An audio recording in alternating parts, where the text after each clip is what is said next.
ماشاءاللہ مجمع کثیر تعداد میں تشریف فرمائے، جن کے دلوں میں آل محمد کا جتنا مقام بلند ہو اتنی بلند صلوات۔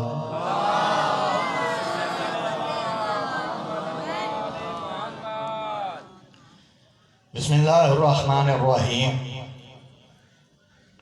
الحمدللہ رب العالمین، والصلاة والسلام علی رسولہ الکریم وآلہ الطیبین الطاہرین المعصومین المنتجبین المنتخبین المظلومین، ولعنۃ اللہ علی اعدائہم مالعونین اجمعین من یومنا ھذا الی یوم الدین۔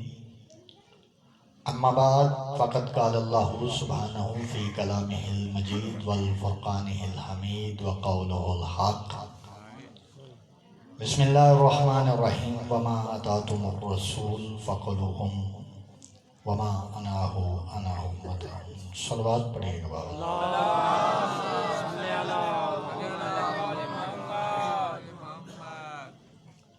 اجازت ہے جی بات شروع۔ پاک سیدہ سلام اللہ علیہا کی نلین پاک کے گرد لپٹی ہوئی دھول کے ذروں کا تصدق ہے کہ اس کاتب تقدیر نے ہماری کتاب تقدیر پر یا اہل بیت کی خوشیاں لکھ دیں یا اہل بیت کے غم لکھ دیے۔ ایسا بھی نہ ہوا کہ ہمیں اس دنیا کی خوشیاں نہ ملی ہوں، اور ایسا بھی نہ ہوا کہ ہمیں اس دنیا کے غیر معمولی غم نہ ملے ہوں، لیکن جب اس دنیا کی خوشیوں نے ہمارا ایمان چھیننا چاہا تو آل محمد کی محبت نے آ کے ہمیں تھام لیا، اور جب اس دنیا کے غموں نے ہمارا ایمان چھیننا چاہا تو کربلا نے آ کے ہمیں سہارا دے دیا۔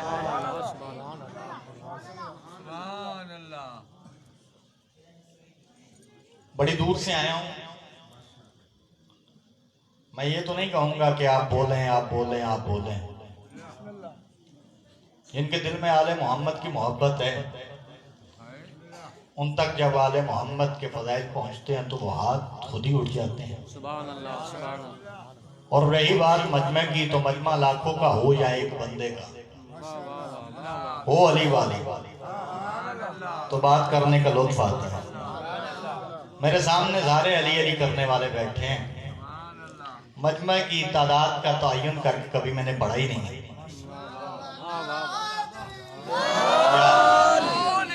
وہ اس لیے کہ میرا ایمان ہے، میرا عقیدہ ہے، مجمع دیکھ کے نہیں پڑھنا چاہیے، کیونکہ اس صف پہ وہ تشریف فرما ہے جو ہمیں دکھائی نہیں دیتے، ان کے لیے پڑھنا ہے۔ میں اپنی بات کو مکمل کروں، نیاز حسین بیدار ہو کے توجہ فرمائیے گا، درود پڑھیے گا بابا سے۔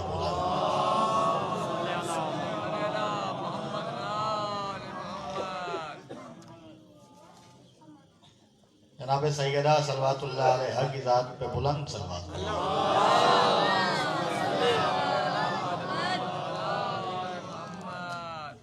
میں نے کہا کہ ایسا بھی نہ تھا کہ ہمیں اس دنیا کی خوشیاں نہ ملی، اور ایسا بھی نہ ہوا کہ ہمیں غم نہ ملے، لیکن جب اس دنیا کی خوشیوں نے ہمارا ایمان چھیننا چاہا تو کربلا نے آ کے ہم سہارا دیا۔ اور ایک بات یہ بھی یاد رکھیے گا، یہی وجہ ہے کہ 1400 سال گزر جانے کے بعد بھی یہ قوم نہ بیرا ہوئی نہ گمراہ ہوئی۔ اگر بات نہیں پہنچی ہے تو نیاز حسین اپنے ہاتھوں کو ذرا کھولیے گا، میں بات کو مکمل کر دوں۔ میں نے کہا یہی وجہ ہے کہ 1400 سال گزر جانے کے بعد بھی یہ قوم نہ بیرا ہوئی نہ گمراہ ہوئی، نہ بیرا ہوئی نہ گمراہ ہوئی۔ وہ اس لیے کہ بیراہی اور گمراہی تو صرف ان کو موقع مقدر ہے جو بے وارث ہوں۔ سلامت رہیں جو ہاتھ بلند ہوئے ہیں، پہلی بات پہنچی ہے، مل کے بولو، ہر بندہ بولو، ہاتھ اونچے، حیدری یا علی علیہ السلام، یا علی علیہ السلام۔ گمراہی اور بیراہی تو صرف ان کو موقع مقدر ہے جو بے وارث ہوں۔ ہمارے وارث پردہ غیب میں تشریف فرمائیں۔ میں نے جو عنوان آپ کے سامنے پیش کیا ہے مجھے اپنے وقت میں وہ مکمل کرنا ہے۔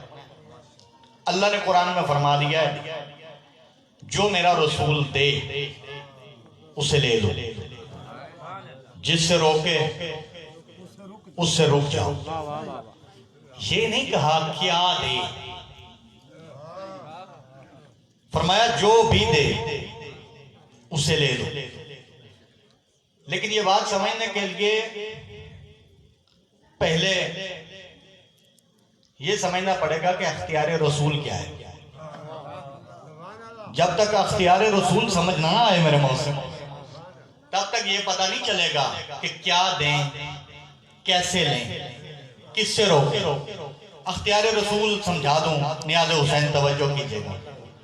اگر کائنات کے نبیوں کے سلطان فرمائے نا کہ یہ نماز الگ الگ پڑھو تو پھر وہ باجماعت نہیں پڑھی جا سکتی، یہ اختیار رسول ہے۔ چلے میں اور آسان کرتا ہوں، اگر نبیوں کے سلطان دوپہر کے وقت کہیں کہ روزہ کھول لو تو پھر وہ روزہ دوپہر کے وقت کھولنا پڑے گا۔ اگر وہ شام تک جائے گا تو پھر وہ روزہ نہیں۔ یہ اختیار رسول ہے۔ سرکار نے فرمایا تھا جو رسول دے اسے لے لو، جس سے روکے اس سے رک جاؤ۔ اب کائنات کے نبیوں کے سلطان نے اپنی ساری ظاہراً زندگی میں بہت کچھ دیا ہے، لیکن میں ایک واقعہ یاد کروا دیتا ہوں، پھر اسی پہ میری بات مکمل ہو جائے گی۔ عیسائی آئے تھے کچھ نبیوں کے سلطان کے پاس مباہلہ کرنے کے لیے، چلے گئے تھے واپس۔ بندے سارے اکٹھے ہو کے کائنات کے نبیوں کے سلطان کے صحابی جتنے بھی وہاں موجود تھے سارے کے سارے پاس آکے کہتے سرکار کیا بنا؟ فرمایا وہ نہیں مانے۔ سرکار اب کیا ہوگا؟ کہنے لگے اب وہ مباہلہ ہوگا۔ اب چونکہ یہ مباہلہ ایک نیا لفظ تھا وہ پریشان ہوگا۔ اب ایک میں مثال دے دیتا ہوں کہ کل میں آپ کی خدمت میں پہلی بار حاضر ہوا ہوں تو بندوں نے سامنے جب یہ ذکر ہوا ہوگا کہ سید ذیشان حیدر نقوی آیا ہے پنجاب سے، تو بندوں نے سوال کیا ہوگا کہاں سے آیا ہے، کیسے آیا ہے، کس کا شاگرد ہے، کہاں سے پڑھا ہوا ہے۔ بندے کے ذہن میں جب نیا نام آتا ہے تو پھر سوال پیدا ہوتا ہے۔ ان کے سامنے یہ نیا نام آیا تھا، ان کے ذہن میں سوال پیدا ہو گیا کہ یہ مباہلہ کیا ہے۔ جب کہا نا یہ مباہلہ کیا ہے تو کائنات کے نبیوں کے سلطان نے فرمایا کل وہ بھی اپنے سچے لے کے آئیں گے، ہم بھی اپنے سچے لے کے جائیں گے۔ ہوتے تو لفظ ہے نا، ضروری نہیں ہوتا ہے کہ خطیب بہت زور لگائے تو پھر داد ملائے۔ یہاں ایک اشارہ کروں گا سارے میرے محسن یہاں پہنچ جائیں گے۔ کائنات کے نبیوں کے سلطان نے فرمایا تھا کل وہ اپنے سچے لے کے آئیں گے، ہم اپنے سچے لے کے جائیں گے۔ وہاں پہ ہاتھ اٹھائیں گے، بد دعا کریں گے۔ جو سچا ہوگا، جو جھوٹا ہوگا اللہ اس پہ لعنت کر دے گا، جو سچا ہوگا اس پہ رحمت کر دے گا۔ لطف لیجئے گا۔ یہ کہنا تھا کہ وہاں کے کچھ بندے بڑے مطمئن طریقے سے اطمینان سے گڑے ہو کے کہتے اچھا لڑائی جھگڑے والی بات نہیں ہے۔ آج تک تو پہلے مباہلہ ہوا، مباہلہ سے پہلے بڑے میدان ہیں، ہر جگہ پہ جنگ ہوئی ہے، تلوار لے کے گئے ہیں۔ یہ کوئی ایسا میدان ہے جہاں لڑائی جھگڑا نہیں ہونا۔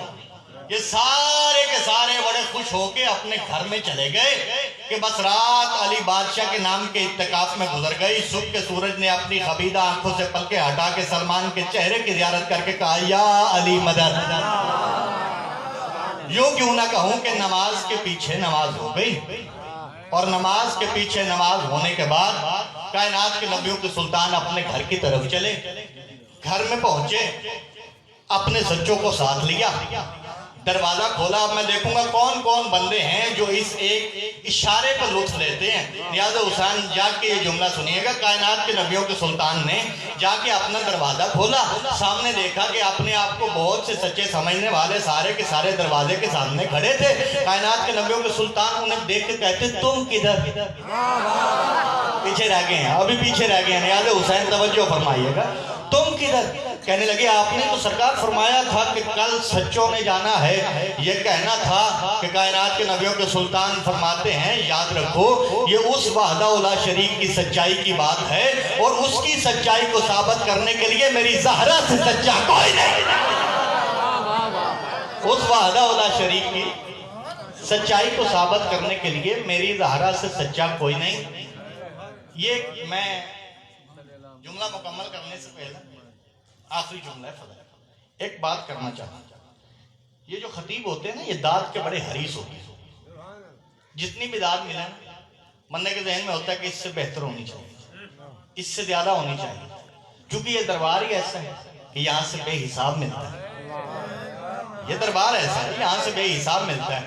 یہ آپ بول رہے ہیں ساتھ ملانا، یہ خطابت کے اصول میں ہے، اس لیے میرے موزن اگر کسی کو برا لگے تو مجھے معافی چاہیے، لیکن نیاز حسین بات اتنی بڑی کرنے جا رہا ہوں کہ اس بات کے بعد جو بندہ ارادہ کر کے بیٹھا ہے کہ وہ ہاتھ اٹھا کے آل محمد سے خیرات نہیں مانگے گا، میں حسین بادشاہ کا سب سے چھوٹا نوکر اس سے وعدہ کر رہا ہوں کہ اگر وہ جناب سیدہ کو ماننے والا ہو تو پھر ہاتھ نہ اٹھا سکے، ایسا ہو ہی نہیں سکتا۔ نیاز حسین جملہ مکمل سنیے گا۔ کائنات کے نبیوں کے سلطان نے فرمایا تھا کہ یہ اس وحدہ لا شریک کی بات ہے، اس کی سچائی کی بات ہے، اور اس کی سچائی کو ثابت کرنے کے لیے میری زہرا سے سچا کوئی نہیں، اس کی سچائی کو ثابت کرنے کے لیے میرے علی سے سچا کوئی نہیں، اس کی سچائی کو ثابت کرنے کے لیے میرے حسن سے سچا کوئی نہیں، اس کی سچائی کو ثابت کرنے کے لیے میرے حسین سے سچا کوئی نہیں۔ اللہ جانے کون سا بندہ ہے یہ جملہ سن کے اس کے بعد ہاتھ نہ اٹھا سکے۔ کائنات کے نبیوں کے سلطان نے آدم کی پہلی سانس سے لے کے آخری آدمی کی آخری ہچکی تک ہر بندے کو یہ بات سمجھا دی تھی کہ جو بھی اللہ اور محمد کے منتخب کیے ہوئے سچوں کو غلطی پہ ثابت کرنے کی کوشش کرے اس پہ کل بھی لعنت تھی، آج بھی لعنت ہے۔ جی ہیں سلام یا علی سلامت رہے، زندگی ہوں جو بھی۔ اور چلے میں 4 مصروں پہ اختتام کرتا ہوں فضائل، چونکہ جب یہ آئے تھے تو مباہلہ کرنے کے لیے آئے تھے، اور جب سچے گئے تھے تو انہوں نے مباہلہ نہیں کیا۔ کیوں نہیں کیا تھا؟ یہ 4 مصرے پڑھوں نیاز حسین۔ میں اصول سماعت کو اچھی طرح سمجھتا ہوں، اتنی خوبصورت داد مل جائے تو پھر فوراً سے داد نہیں ملتی، لیکن اگر آپ اس اصول کو مجھ حسین بادشاہ کے سب سے چھوٹے نوکر کے لیے، مجھ سید کے لیے توڑیں تو میں 4 مصرے پڑھوں۔ نیاز حسین توجہ فرمائیں، آئے مباہلہ کرنے تھے لیکن جب سچے گئے تو پھر مباہلہ نہیں کیا۔ اس کی وجہ کیا ہوئی؟ مباہلہ میں جو آئے بڑے غرور کے ساتھ۔ بھائی توجہ نیاز حسین، 4 مصرے ہیں، چوتھے مصرے پہ بندہ دیکھنا چاہتا ہوں۔ میں نے کہا مباہلہ میں جو آئے بڑے غرور کے ساتھ، انہوں نے رکھ دی زمین پہ جبی تو وہ کیسے؟ مباہلہ میں جو آئے بڑے غرور کے ساتھ، انہوں نے رکھ دی زمین پہ جبی تو وہ کیسے؟ علی کے بیٹوں کے چہروں کو دیکھ کے سمجھے خدا کے بیٹے اگر یہ نہیں تو وہ کیسے؟ سلام بس میرے حصے کا فضائل ہو گیا۔ آج 3 جماعت لسانی بزرگ تشریف فرمائیں۔ آج کا دن 10 محرم کے دن سے بڑا دن ہے۔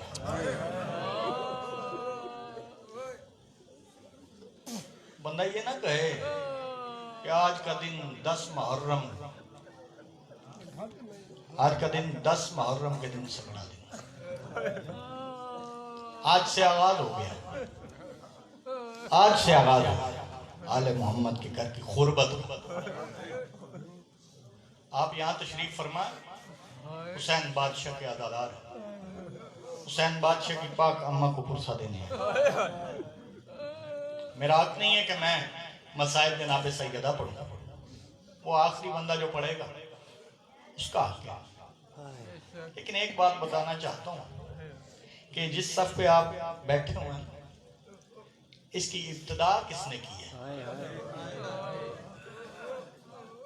ایک بیوی آئی تھی جناب فضا کے پاس، جب کربلا کا وقت گزر گیا، بابا زواد کئی مہینوں کے بعد ایک بی بی آئی آ کے مدینے میں کہتی ہے فضا مدتیں ہو گئی آل محمد کے گھر میں کبھی خوشی نہیں دیکھی.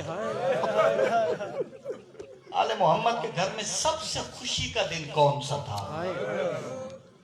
بی بی رو کے فرماتی آل محمد کے گھر میں سب سے خوشی کا دن وہ تھا کہ جس دن حسین اور جناب رباب کا عقد ہوا تھا. گل لوکھی ہے بابا، کرنی تو ہے نا. وہ کہتے ہیں کہ وہ بات نہ کرو جس سے دل نہ دکھے. آل محمد کے لیے دل دکھنا چاہیے، دل دکھے گا تو پتہ چلے گا. جب کہا نا کہ سب سے خوشی کا دن یہ تھا، بی بی رو کے فرماتی پھر آل محمد کے گھر میں سب سے غربت کا دن کون سا تھا؟ عزادار بیٹھے ہو ہائے واجب سمجھ کے کرنا. بی بی رو کے کہتی آل محمد کے گھر میں سب سے غربت کا دن وہ تھا جس دن زینب دنیا میں آئی. اجرک من اللہ یا سیدہ، اجرک من اللہ یا سیدہ. ابھی میں کچھ ایسی آنکھیں دیکھ رہا ہوں جو ابھی آنسو نہیں آئے، عبادت نہیں شامل ہوئی. سارے بندے ہائے نہیں کر سکے، سوال بھی نہیں کیا بابا، ہائے بھی سب نے نہیں کی کہ دن تو خوشی کا ہونا چاہیے تھا، یہ تم نے غربت کا کیوں کہہ دیا؟ جناب فضا کہتی ہے سب سے غربت کا دن وہ تھا جس دن علی کی بیٹی دنیا میں آئی تھی. فرمایا کیوں غربت کا دن تھا؟ فرمایا جب وہ دنیا میں تشریف لائی تھی نا تو دو کام مسلسل کر رہی تھی. ایک نہ رونے سے چپ ہوتی تھی، دوسرا نہ اپنی آنکھیں کھولتی. اجرک من اللہ یا سیدہ، اجرک من اللہ یا سیدہ.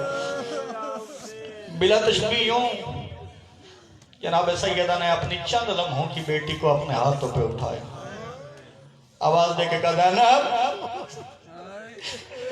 خاموش ہو جانا، چپ ہو جانا میرا بیٹا، میں تیری ماں زہرا، کائنات میں جتنی عورتیں جنت میں جائیں گی اتنی ان کی سب کی سردار. عزاداروں نہ کھلی آنکھیں نہ رونے سے چپ ہوئیں کہ علامہ دربندی فرماتے تھوڑی دیر کے بعد کائنات کے نبیوں کے سلطان تشریف لائے. سرکار جانتے تو تھے لیکن بات ہم تک پہنچے. آواز دے کے کہتے فضا میری بیٹی اتنی پریشان کیوں ہے؟ فرمایا اللہ نے آپ کو نوازی عطا کی ہے. کہنے لگے اس میں پریشانی والی کون سی بات ہے؟ فرمایا جب سے وہ دنیا میں آئی ہیں دو کام مسلسل کرتی ہیں، ایک نہ رونے سے چپ ہوتی ہیں، دوسرا نہ اپنی آنکھیں کھولتی ہیں. یوں بلا تشبیہ کائنات کے نبیوں کے سلطان نے اپنے چند لمحوں کی نوازی کو اپنے ہاتھوں پہ اٹھایا، ہاتھوں پہ اٹھا کے آواز دے کے کہا زینب چپ ہو جانا، میں تیرا نانا نبی، کائنات میں جتنے نبی ہیں ان کے سردار. عزاداروں نہ رونے سے چپ ہوئیں نہ کھلی آنکھیں. اب سفید ریش والے میرے سامنے بیٹھے ہو، میرے گھر میں میری اپنی بیٹی ہے، میں یہ بات جانتا ہوں کہ جن کی بیٹیاں ہوتی ہیں ان کے درد بڑے عجیب ہوتے ہیں. علامہ دربندی رو کے فرماتے ہیں کہ تھوڑی دیر کے بعد علی بادشاہ آ کے پوچھا فضا ہمارے گھر میں پریشانی کیوں ہے؟ فرمایا اللہ نے آپ کو بیٹی عطا کی. عزاداروں بیٹی کا نام آیا علی زمین پہ بیٹھے. اجرک من اللہ یا سیدہ، یہی حق ہے بھائی، اللہ کرے ہر بندہ عبادت کر سکے. عزاداروں بیٹی کا نام آیا، علی بادشاہ زمین پہ بیٹھے. چند لمحے بیٹھنے کے بعد پھر اٹھ کے کھڑے ہوئے، اپنی چند لمحوں کی بیٹی کو اپنے ہاتھوں پہ اٹھایا. بابا زواد جی جب میں نے پہلی بار یہ پڑھا تھا میری گھر میں چیخ نکل گئی تھی، اتنی بڑی بات کر دی تھی. علامہ دربندی کہتے زندگی میں پہلی اور آخری بار علی نے اپنی بیٹی کا چہرہ جی بھر کے دیکھا جب ابھی زینب نے آنکھیں بھی نہیں کھولی. اجرک من اللہ یا سیدہ، اجرک من اللہ یا سیدہ. اللہ کرے ہر بندہ عبادت کر سکے. میں اطمینان سے پڑھنے کا عادی ہوں، مسائل میں جلدی نہیں کرتا ہوں، بس دو جملے ہیں، ہر بندہ عبادت کرے گا. عزادارو علامہ دربندی کہتے تھوڑی دیر کے بعد حسن بادشاہ آئے، اپنی چند لمحوں کی بہن کو اپنے ہاتھوں پہ اٹھایا، نہ کھلی آنکھیں نہ رونے سے چپ ہوئی. اللہ جانے کون سا وہ حسین بادشاہ کا ماتمی ہے جو اب ہائے نہ کر سکے. علامہ دربندی کہتے سب سے آخر پہ کربلا کا غریب آئے. اجرک من اللہ یا سیدہ، یہی حق ہے بھائی، یہی حق ہے. سب سے آخر پہ کربلا کا غریب آیا، آ کے پوچھا اماں فضا یہ سارے کے سارے اتنے پریشان کیوں ہیں؟ فرمایا اللہ نے آپ کو بہن عطا کی ہے۔ عزادارو بہن کا نام آیا، علامہ دربندی کہتے ہیں علی ایک بار زمین پہ بیٹھے تھے، حسین 3 بار زمین پہ بیٹھے، 3 بار زمین پہ بیٹھنے کے بعد کہتے ہیں لیکن بہن آئی ہے دنیا میں، یہ سارے پریشان کیوں ہیں؟ جناب حفیظہ رو کے فرماتی پریشانی کی بات یہ ہے کہ جب سے آپ کی بہن دنیا میں آئی ہے نا، نہ رونے سے چپ کر رہی ہے، نہ اپنی آنکھیں کھولتی ہیں۔ آپ کی پاک اماں نے اٹھایا ہے، نہ کھلی آنکھیں، نہ رونے سے چپ ہوئی۔ آپ کے نانا نے اٹھایا ہے، نہ کھلی آنکھیں، نہ رونے سے چپ ہوئی۔ آپ کے بابا نے اٹھایا ہے، نہ کھلی آنکھیں، نہ رونے سے چپ ہوئی۔ آپ کے بھائی حسن نے اٹھایا ہے، نہ کھلی آنکھیں، نہ رونے سے چپ ہوئی۔ عزادارو یہ کہنا تھا کہ مر جانے والی بات ہے، ماتم والی بات نہیں۔ حسین بادشاہ رو کے فرماتے اماں آپ ہی انصاف کرو نا، میرا نانا ہے نبیوں کا سلطان، میرا بابا ہے ولیوں کا سلطان، میری اماں ہے جنت کی عورتوں کی سردار، میرا بھائی حسن ہے امیروں کا امیر۔ اماں امیروں کو کیا پتا ہو، غریبوں کو کیسے چپ کرواتے؟ میں کربلا کا غریب و شام کی غریب، اجرکم من اللہ یا سیدہ، اجرکم من اللہ یا سیدہ۔ حق ادا ہو گیا، میری حاضری مکمل ہو گئی، لیکن ایک بات کرنا چاہتا ہوں، جو ابھی تک عبادت میں شامل نہیں ہوا وہ ایک بار میری طرف دیکھنا۔ علامہ دربندی کہتے بلا تشبیہ حسین بادشاہ نے اپنی چھوٹی سی عبا اتار کے زمین پہ بچھا دی، اپنی چند لمحوں کی بہن کو زمین پہ لٹایا، جیسے نمازی تشہد کی حالت میں بیٹھتا ہے نا بابا، ویسے حسین بادشاہ بیٹھے۔ حسین بادشاہ نے 3 لفظ کہے کہ کائنات میں زلزلہ آ گیا۔ عزادارو سنو گے کیا کہا تھا؟ حسین رو کے فرماتے زینب چپ ہو جانا، میں تیرا کربلا کا غریب بے کفن حسین، زینب چپ ہو جانا، میں تیرا گھوڑوں کے نیچے پمال ہونے والا حسین، زینب چپ ہو جانا، میں تیرا کربلا کا تنہا غریب حسین۔ عزادارو یہ کہنا تھا کہ چھوٹے چھوٹے لب ہلے، آواز آئی حسین آج میں تیرے کہنے پہ آنکھیں کھول رہی ہوں، کل کو ایسا نہ ہو کہ تو آنکھیں بند کر لے، آج یا خود ماتم کر یا میرے مر جانے کی دعا کرنا۔ عزادارو یہ کہنا تھا کہ بی بی کہتی ہے مر جاتی میں وہ شام کا بازار نہ دیکھتی، جب شرابی شراب پی رہے تھے